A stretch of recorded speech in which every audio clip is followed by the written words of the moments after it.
Good evening, Busy Bees. It's Wednesday, October 22nd, and here's your evening news rundown in under 5 minutes. A New York Times investigation reveals Trump allies are drafting plans to override state election laws and centralize control under the federal election integrity offices. The proposal will let the Justice Department not state certify federal elections, a move constitutional scholars call a direct path to election subversion, and that's exactly what it is. He wants to remove state rights, especially in the blue states. Again, we make over 70% of the GDP. We have freedom or so-called freedoms here in blue states. They're trying to control us by controlling our economy and controlling our elections and controlling who lives in our cities. I don't know what else to say in terms of this. If this is not an impeachable thing, I don't know what is.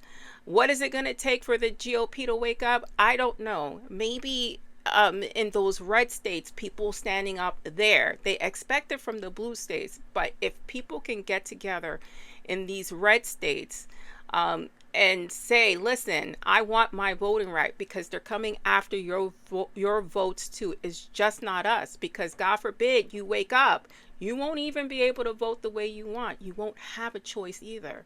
It's taking it all away from all of us.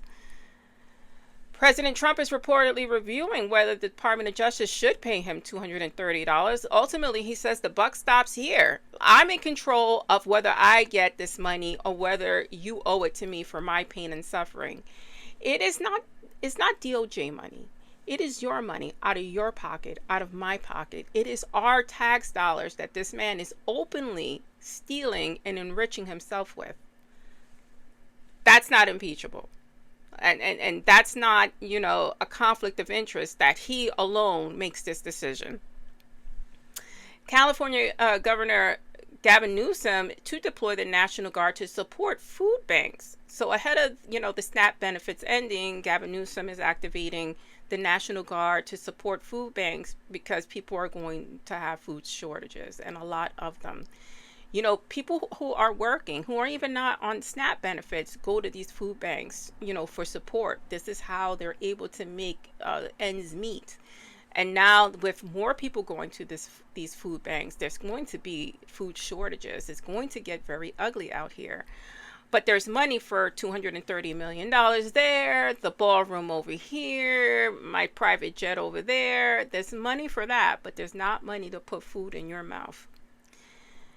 Construction crews are preparing to demolish the entire East Wing to make way for the presidential ballroom complex. Now, first he said this won't be touched. Then he's like, oh, we're going to have to shave a little off the top. Now the whole thing is gone. The whole thing is going to make way for this ballroom. I don't know exactly what they're doing in there, but apparently, yeah, I guess it's like a throne room, more like it, right? Where you can come and kiss his ring.